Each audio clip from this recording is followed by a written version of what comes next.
have you here today. If this is your first time joining us, go ahead and hit that subscribe button below because you don't want to miss out on any of the Southern Yankee DIY projects, room renovations, or budget-savvy home decor.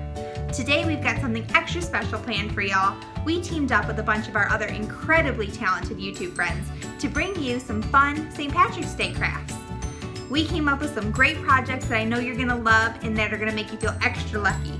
So sit back, relax, and let's get started.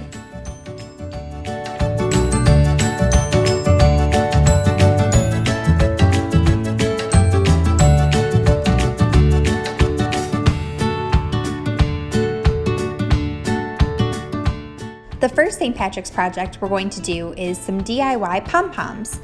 They are super cute right now and I've been seeing them everywhere and I thought, well, I think I can DIY my own. So we're gonna go ahead and start off with some yarn. I got two colors. I got this really pretty green and then just a plain white. I picked them up from Target. They were $3 for a roll. So I'm just gonna go ahead and wrap them around 4 of my fingers, and I think I did the first one for like 20 times and then the pom-poms after that I did for 24 times.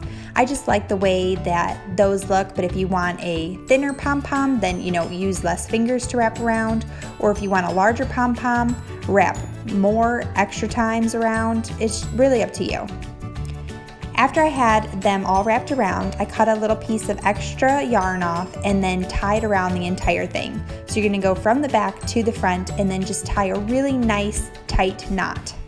After you have your knot tied, you're gonna go ahead and cut the loops of yarn so that you have strands of yarn instead. Then I just took a little comb and gave it a little brushing. You want it to be nice and soft and fluffy, so brush away. This kind of took me a little bit until I got the texture right, but you can play around. If you want it fluffier, then brush for longer. If you don't want it as fluffy, then don't brush as much. But I just found it was easier to brush out the yarn with like one of those fine tooth combs. So this thing worked out perfect. After I had my yarn balls all brushed to my liking, I went ahead and gave it a little haircut because you are going to have some pieces that are longer than the others and it's just going to need a little trim.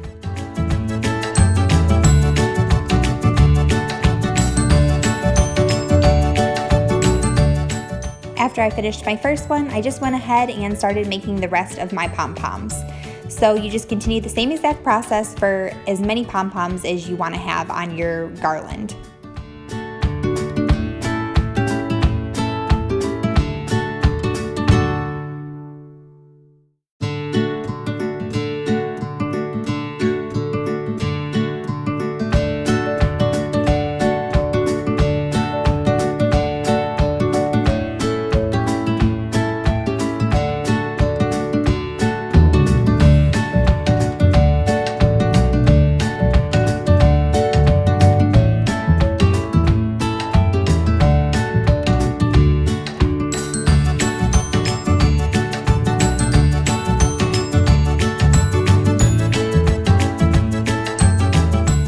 One important thing that I did learn with this project is that you want your knot to be super tight and you want to be in the middle of your yarn ball.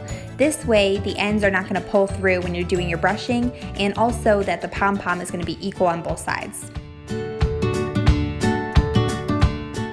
After I finished up all of my green pom-poms, I went ahead and started on my white pom-poms. I just followed the exact same process, wrapping them around my fingers 25 times. Then I cut the loops, gave the brushing, and then I gave the pom-poms their haircut. Very simple process, and just do as many as you want to. If you want extra large garland, then make lots of pom-poms. If you want a shorter garland, then do fewer pom-poms. It's really customizable and totally up to you.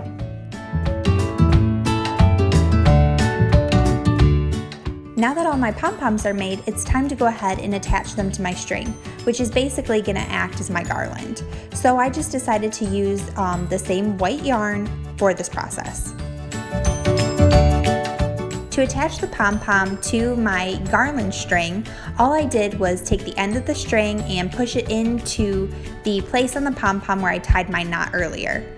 On the white yarn it was a little bit tricky and probably would have been better if you had a yarn needle to actually push it through, but I ended up just using the very end point of my fine tooth comb, and that worked out pretty good.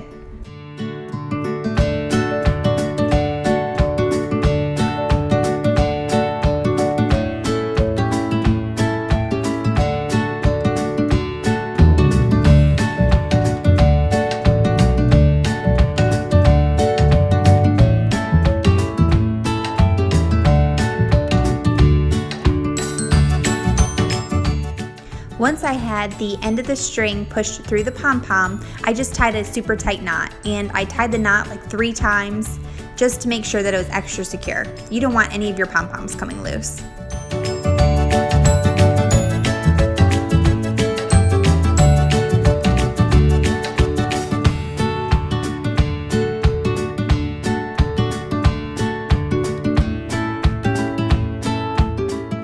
I did lay out my pom-poms where they would be on the garland themselves.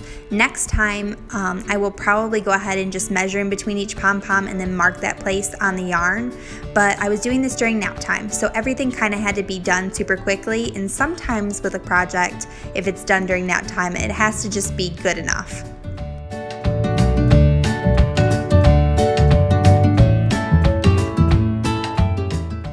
Once I tied my last pom-pom onto the string, I just went ahead and made a knot at the end of the yarn so that it wouldn't come undone or become tangled.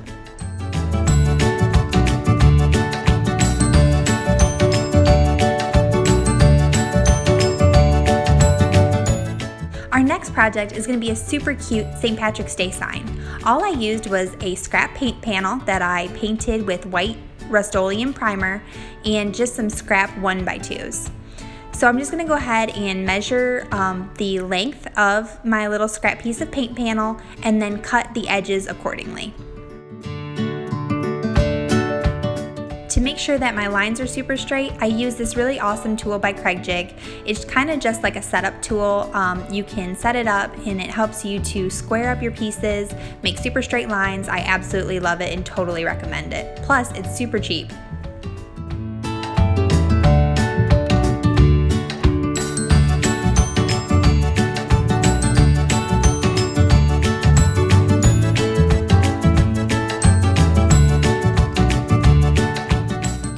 Once I have all of my pieces cut, I like to line them up on the board, just to make sure that they fit good and that none of the pieces are warped.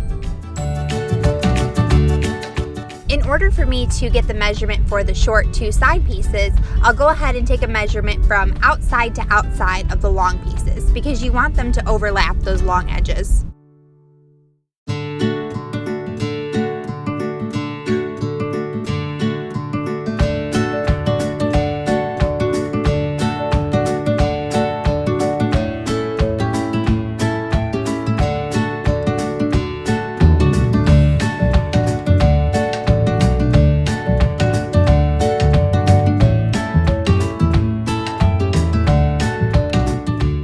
Once all my pieces are cut and I know that it's a good fit, I'll go ahead and use my favorite gel stain by Minwax in the hickory color. I'll go ahead and use just an old washcloth to apply my stain.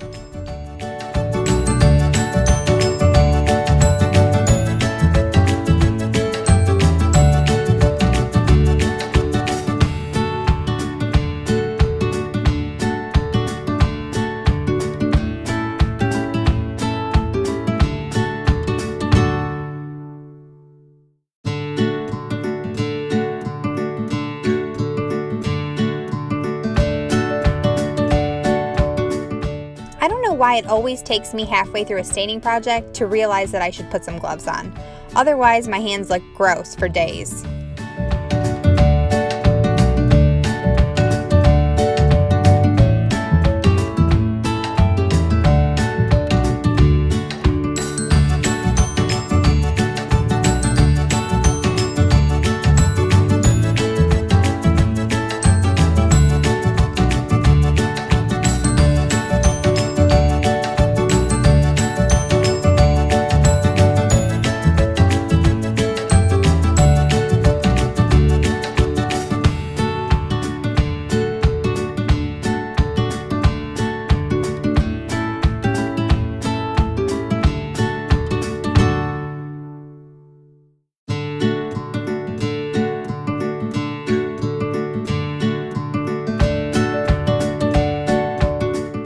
Once I let my stain dry for a little bit, I go ahead and use Gorilla Glue to attach my pieces onto my paint panel. I just do a thin layer of the Gorilla Glue right on the paint panel or on the sides itself. To save me a little time, I only stained the inside of the frame for right now. When you're attaching your frame onto your paint panel, make sure that the bottom is level. That's super important because you want all of your side pieces to be the same height all the way around the board. You don't want it to be awkward and sticking up. To hold my side pieces into place while the glue dries, I go ahead and use my set of clamps.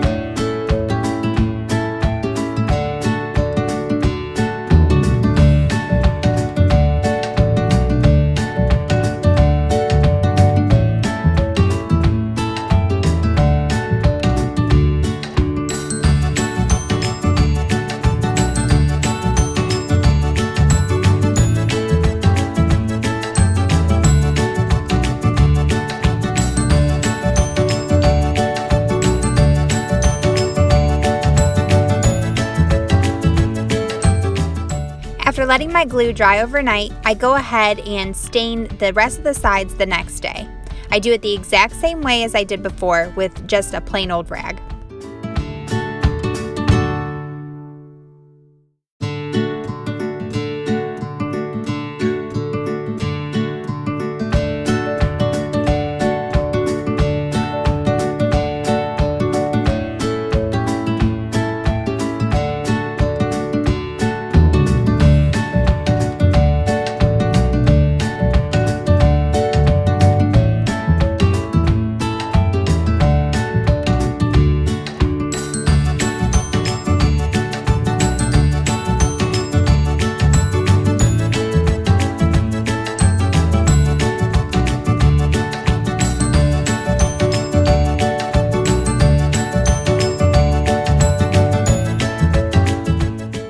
Next comes the fun part. I use my Cricut machine to go ahead and cut me out some fun 4-leaf clover vinyl. I used this really pretty green vinyl, and then I also used this really pretty sparkly paper, and I plan to apply that a different way. I'll show you in a minute. For this project, you could also use stickers or stencils, whatever you want to.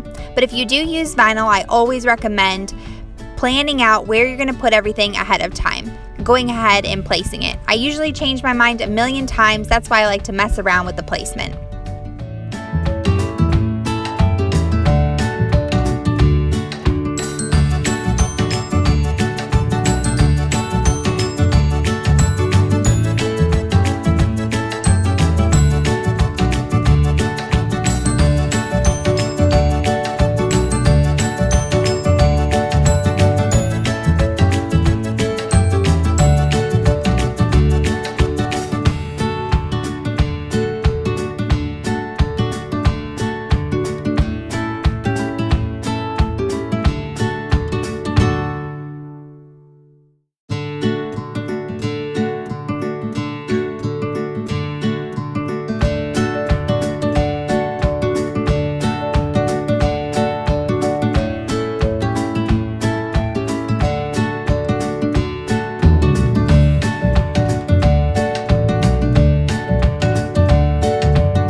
Now it's time to apply my one sparkly green 4-leaf clover. To do this, I'm going to use Mod Podge and just apply it with a Q-tip to the back of the paper. It sticks really well on wood. I really love Mod Podge. I use it all the time. So this I know will definitely give me the same kind of strong hold.